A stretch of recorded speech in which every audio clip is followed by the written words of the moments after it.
want to talk about how you test for insulin resistance. Well, first let's talk about what insulin is. Insulin is a hormone that prevents the sugar from building up too high in your blood. So if you're consuming too many carbohydrates and your sugar goes too high, insulin comes in there and removes it to keep the blood sugars at a constant level.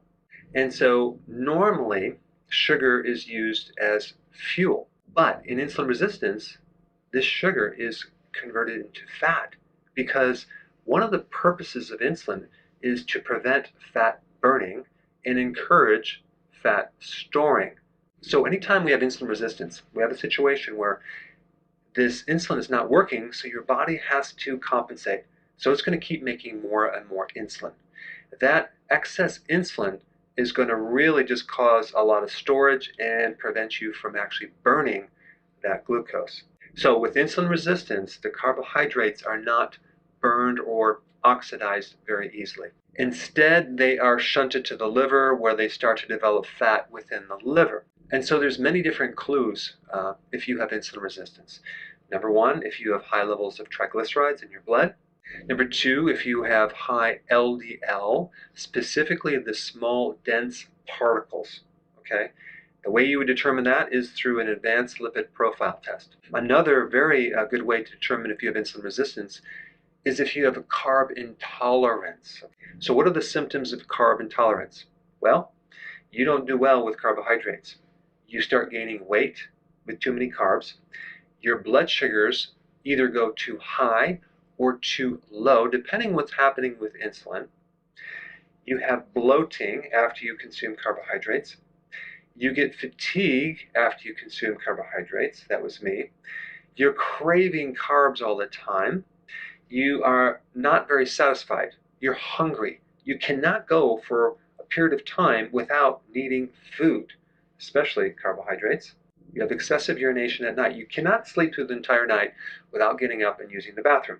You tend to be a bit moody and irritable, and you're starting to lose your focus, your concentration, and even your memory. So those are all indications that you have insulin resistance. But there's a really good test that you can do as well. Unfortunately, a lot of doctors don't even know what this test is. They're not familiar with it, but it's called HOMA-IR. That stands for Homeostatic Model Assessment for Insulin Resistance. So this test is the best objective test to measure insulin resistance.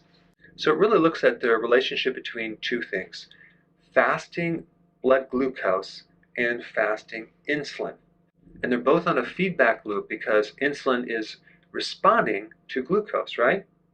And so if you have insulin resistance, it's not going to respond, and you can actually do a certain calculation and see to what degree you have insulin resistance. Now what happens when you have insulin resistance is you have this compensatory thing where your body is making more insulin.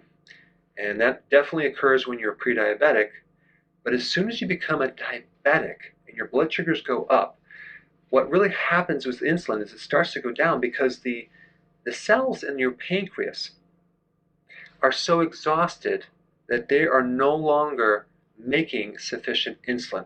And without sufficient insulin, we have a problem where there's nothing there to control blood sugar, so the blood sugars start going higher and higher and higher. So in diabetes type 2, we have a situation where the body is no longer able to control glucose.